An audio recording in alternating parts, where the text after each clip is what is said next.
And that'll let this archer get into range as well. Make the job easier on us all if we can get another archer attacking.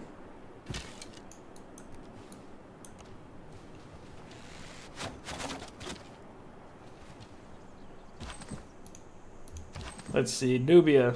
Let's pillage this thing. And I guess I'll start bombarding the city of Alden, which I probably butchered the pronunciation of, because as I'm known to do, it's difficult to pronounce the names of worldwide cities correctly. If you're me. Some people will probably be like, no, that's easy, you're just a moron, and, you know, they're not wrong. It's just not my, my forte, as it were.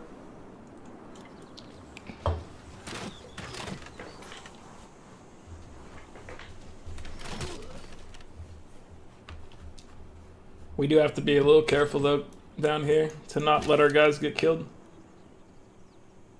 But we can definitely do some chip damage. We might actually be able to take out the garrison, the defenses. Not this turn, but we can do it next turn. If I just back away one tile, then next turn I should be able to take it down and we should be safe. This 3 movement for these archers is king. Like, it makes them so powerful. And they're like halfway between, as far as overall strength, these units are like halfway between archers and crossbowmen. So these things are amazing. Amazing. I highly recommend them. And now the city can't put up any real defense against us. We could... I'm going to speed things up and have our swordsman attack too. Even though he's going to have to heal up after this. But I kind of want to try to burn through as many guys as possible while our archers are still vastly superior to what they're going up against. So next turn we'll take their capital. A turn or two after that, we'll take Jiaodong, probably. And we'll be sitting pretty. We'll be in a very strong position.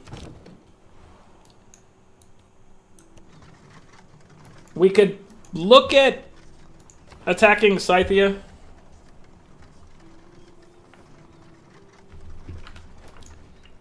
I'm always scared of attacking Scythia because of the insane amount of... Is it Scythia or Scythia? Like I said, I'm bad at the pronunciation of a lot of these things. You have much that I do not. Do you want to see your people taken as slaves? No. Monty, calm down.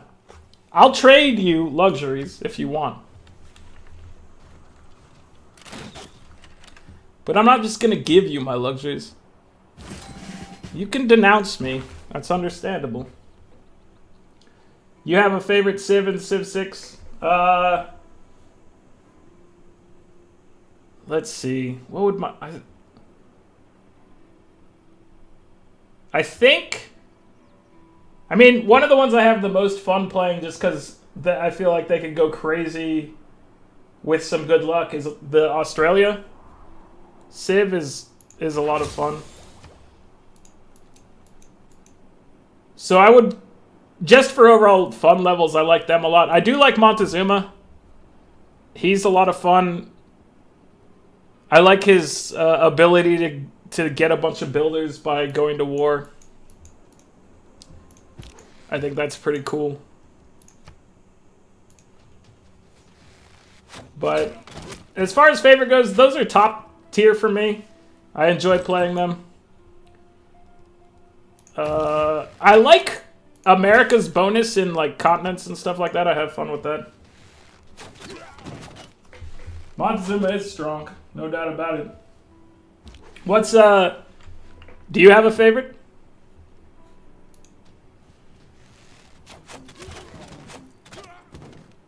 Also, what Civ would you like to see added to the game? I would like to see some of the like American Civs added, like, or the continent of America, the Americas. Always been a fan of Rome. Yeah, Rome's cool. They've got a... I like their mechanic of, like, all paths lead to Rome, where you just get roads immediately. That's pretty cool. They're definitely a fun civ to play. You still play Civ 1? That's crazy. I have a friend who likes to play video games and put them all in a list and play them in order. So he played through Civ 1 at some point. I think he's up to like... I think he's maybe at Civ 4 now or something like that. He has a massive catalog of games to go through.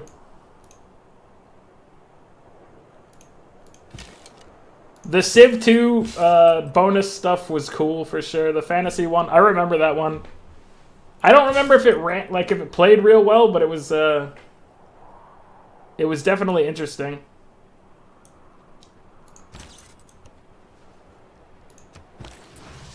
I forget what my friend worked on. I think he worked on Civ 3 when he was over at Firaxis. And I think he worked on like the mod tool or whatever for that, so.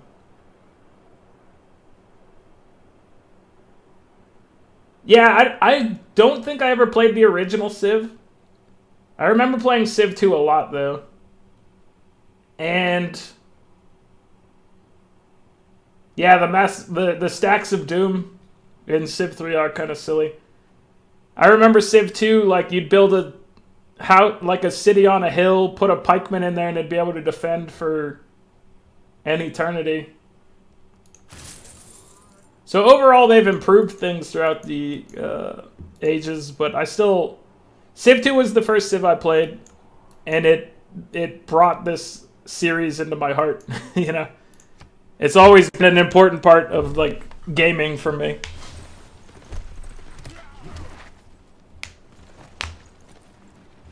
Devio played a pirated copy of Civ 1 a lot. Civ Forever indeed. Okay, so Zion, Jian. How do you pronounce... I'm just going to stop trying to pronounce Chinese cities because I'm exceptionally bad at it. But we're taking it now. We're taking the capital of China. History is the version of past events that people... And we got our bonus for recorded history, which made that complete. History is the version of past... Which is nice. Campus bonuses. I think I am going to take that right now. I need to get as much science as I can. How much did that get us?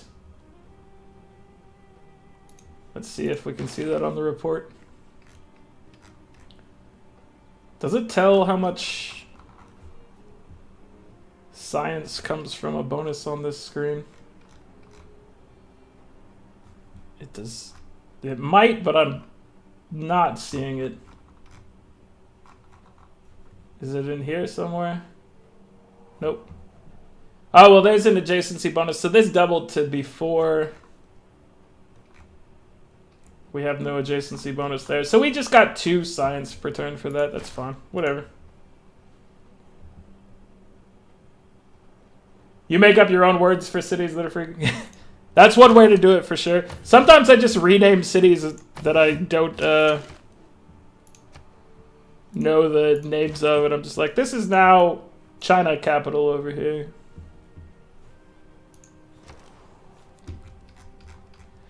In like earlier civs, when we'd play multiplayer, I would always just name my cities based on where I placed them. So in the case of like playing old civs, I'd be like, this city is 2 whales and a hill. Because placing next to whales was always key in early civ, I remember. +2 science, and I don't usually get the great library, but if I get it early enough, it might actually... Yeah, Roll to Crit knows, he played those games with me. I see whales.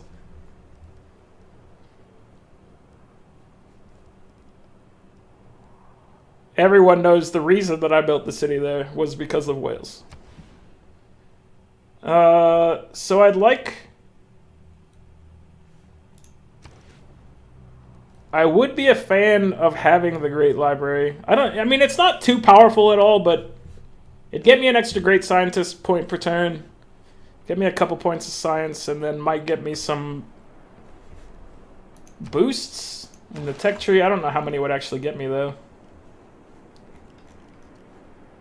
Only a couple. I'm just gonna get a watermill instead. Let's see here.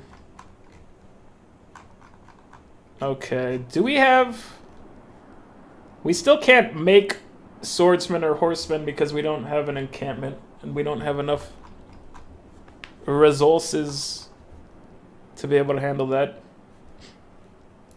Let's get a watermill here as well. For the most part, I mean, we're maintaining our army. Our army is strong. We're taking down all these Chinese cities with relative ease.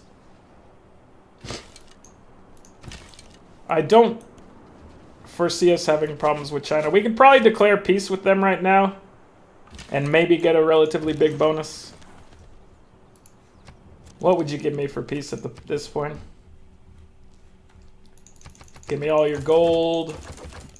Give me all your luxuries. Siege your cities. I mean, that's a pretty big payout, and I'd be able to turn my attention to somebody else. I think that's worthwhile. I'm just gonna make peace with China.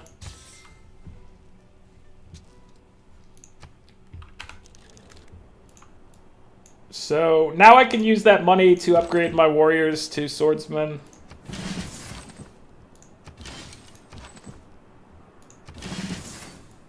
So that's a pretty big power upgrade for me. And I think... Do we turn our attention to Scythia? Who's in the lead? So Monty's in the lead in technology. Monty's in the lead in culture. Let's make sure he's not doing anything crazy over here. No, he's fine.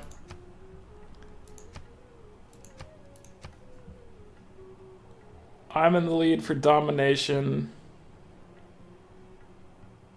India is in the lead for religious victory. I'm thinking maybe going after Tamiris just because of location here. Although a war would be relatively difficult, and she's still going to be pretty powerful with the horses. The easiest targets would probably be Spain. The easiest target would probably be Spain. I'm going to have my guys wander around real quick. I'm going to assume that I'm going to be fighting Tamiris, but I am going to have my archers kind of spread out a little bit and see what they can see.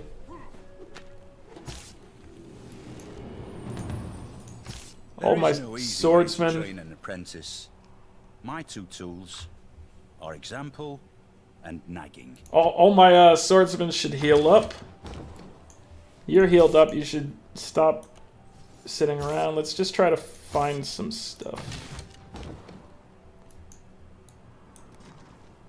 Like I said, it might be best for us to just assume we're fighting Tamiris, because I am wasting a little bit of time potentially by wandering here. All who wander are not lost, but it does waste time.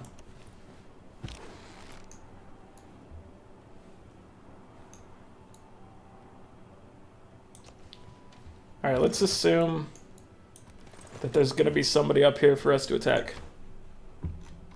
And let's get machinery. Well, we won't be able to make our special unit anymore, but they're going to be kind of falling off soon in power, unfortunately. So, for now, we'll get something else going. If we built...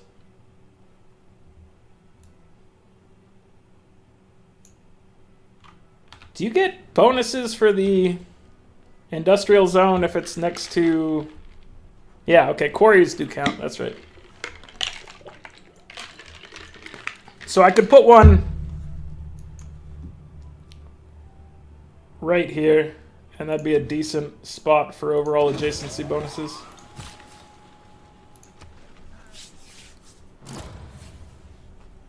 And then Bandar Brunei will get some decent ability to build stuff. Okay, maybe Montezuma. Monty, are you up here? Oh, you're over here. Okay. So we could go after Montezuma. His special ability and special unit is slightly easier to deal with than the horses. So I would prefer to fight him than to fight Tamaris. Plus he's in the lead as far as techs go right now. So keeping him contained would be beneficial. He also just denounced us. So there is that. And he's very close to all my military, so... Those are the checks in the column in favor of attacking Montezuma. Do we have anyone opposed? I don't think so. So... Monty, I think it's you and me, brother.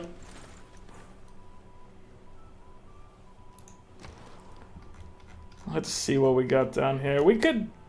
Let's build another city. There's at least a couple spots around here that we could snatch up. So let's get another city going down here. You build a quarry. Catapult, you move up, assuming that we are attacking our boy Montezuma. He's trying to spread his Buddhist ways right now. And he's mad that our army is on his border. That's understandable. Yeah, we do not care. Okay. So we're just going to roll our forces over here. And we are definitely going to attack Montezuma. That is the current plan. Unless something crazy happens, that's what's happening.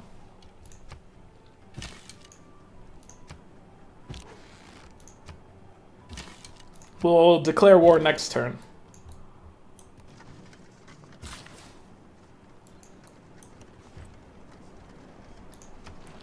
So we build these mines here, we can get a full 4 production bonus on this industrial thing. We get these quarries, the mines. This city's got his iron strategic resource, so that's a good one to start with for trying to take. We will declare a formal war because you yelled at us earlier, and that's good enough for a formal war. Your soldiers will die on the battlefield or upon an altar. It makes no difference to Huetzilapactli. Okay. Hey Gandhi, maybe you should mind your own business. Unless you want to meet my archers. I think you should mind your business. Texcoco, I believe they sell me gasoline.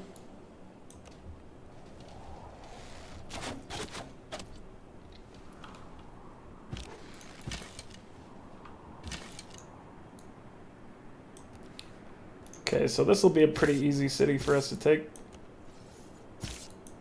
From the looks of it.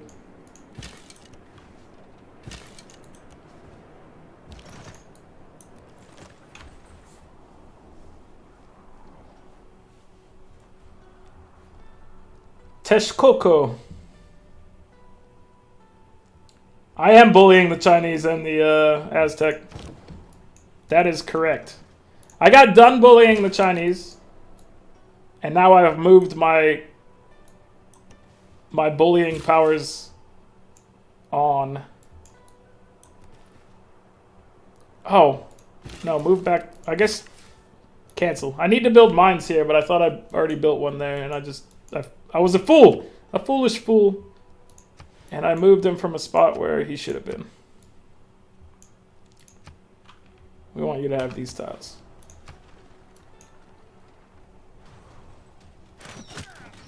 Do you worry about warmonger status as you play? No, I don't at all. On deity, I figure that everyone either hates you and destroys you, or you're powerful you're enough to deal with it and you're a warmonger. I mean, you pretty much just have to go after the things. I mean, yeah, that's just kind of how the game works. I'm not giving you open borders, China. No, I don't think it's you, Vasil. I think it's just how you have to play this game.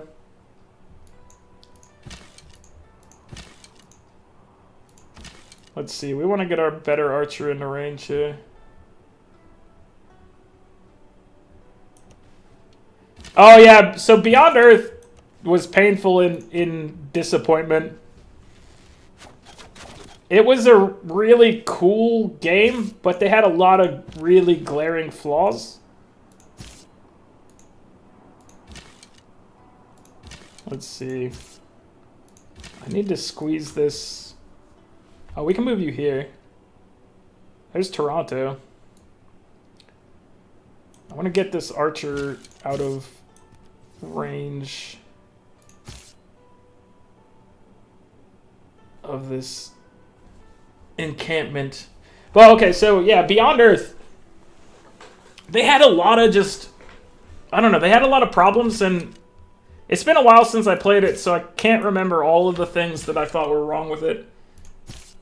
Really fun game. One of the things was you lose a lot of the ability to understand how powerful units are in relationship to each other when all the units aren't based on things that you really know or understand. And what I mean by that is, like, you see a warrior, you're like, yeah, they're gonna get killed by a swordsman. That you inherently understand that. So when you'd have one space military unit versus another space military unit, but this one's covered in planetary things, I'm like, I don't know if this is going to be something that I should be able to kill or not.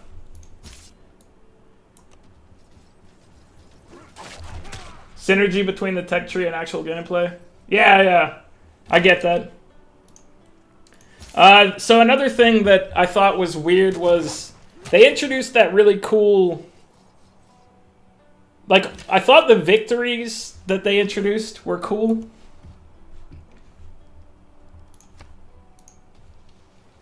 The problem was that the people that wanted to be your friends were the people following the same victory, but that didn't really work out because you needed the resources that they needed. So, like, it was kind of weird because you wanted to be friends with the people that weren't going for your victory type because of the limited resources you needed and stuff like that.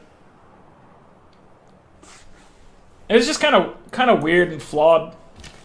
And yeah, I wanted an Alpha Centauri, and I got something that was like halfway there, I think. I was super hyped about it, and I did enjoy playing it. I don't regret buying it or anything like that. But I had higher hopes, I guess, is what it all boils down to.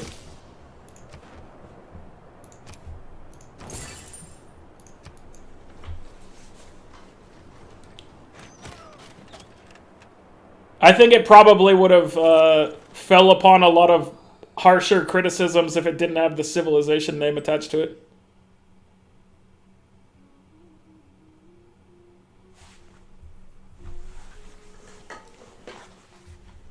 They did try to fix it, though, and I didn't really play it after a bunch of the updates, so I can see why they stop updating it. But they were making regular updates to it, trying to fix some of the problems. I just didn't get back into it at that point.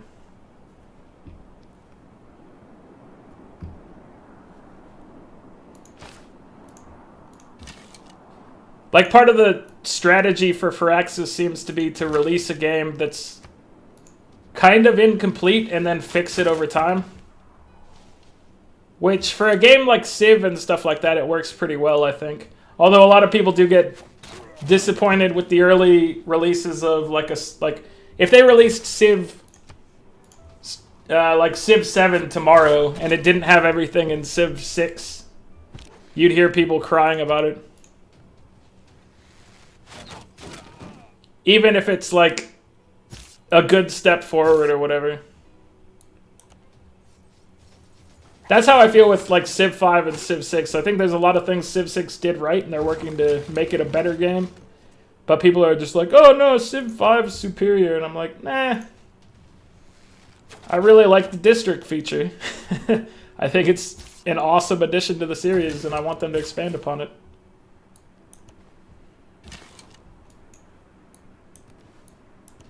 Having sprawling cities now is just so cool to me. It better represents what cities actually are, I think. So that was a pretty easy capture of cities. Monty, you didn't stand up much threat there. No alert action, no queues in cities. Yeah, they have some problems. Some of those features are like yeah, you guys should have had this. You just failed by not having this feature.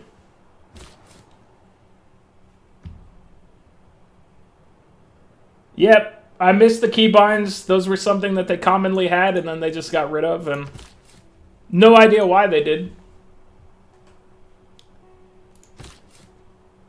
That is, you know, that's sad, but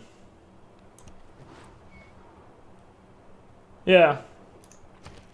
They have, like, they only recently put in the thing where you could restart from the map. But they are adding, like, improvements like that. They still don't remember that every time I come into the thing, I go click here on map options and click show yield icons. Just remember that as a setting, guys. Restore it when I come back in and play some more. I don't want to have to do that every time I start a game, but I will because it's so useful. So there's some quality of life things that I'd like to see them get back in the game. But they are actively working on it, so maybe you'll see some of those keybinds return in the future. I don't think there's a building queue yet, or if they're ever going to make one. Can I shift click to... Hold on. No. It's like a 5-minute fix. Yeah, well, probably a little longer than that because you have to have a UI associated it and whatever, but it's a relatively easy feature to get in. But remembering your settings and stuff is a super, super low-hanging fruit thing that I wish they would take and make higher priority. I'm gonna... Do I want... I can't afford to buy one of those tiles. Should I just build another settler here like I'm doing? I think that's fine, actually. Let's see. We built an encampment here. Let's start building... Wait. We didn't build an encampment. We just can't build one. I'm silly. I'm a silly person sometimes. Let's see. We're getting a lot of money per turn, but that's because of the peace deal with China.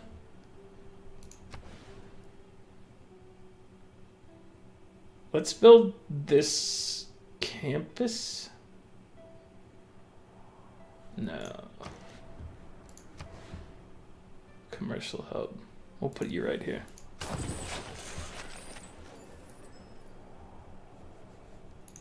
Yeah, I like when they get the balance right between building tall and building wide. They go pretty hard against wide usually and then bring it back in, but in this one they kind of, the overall design let wide be a little more powerful.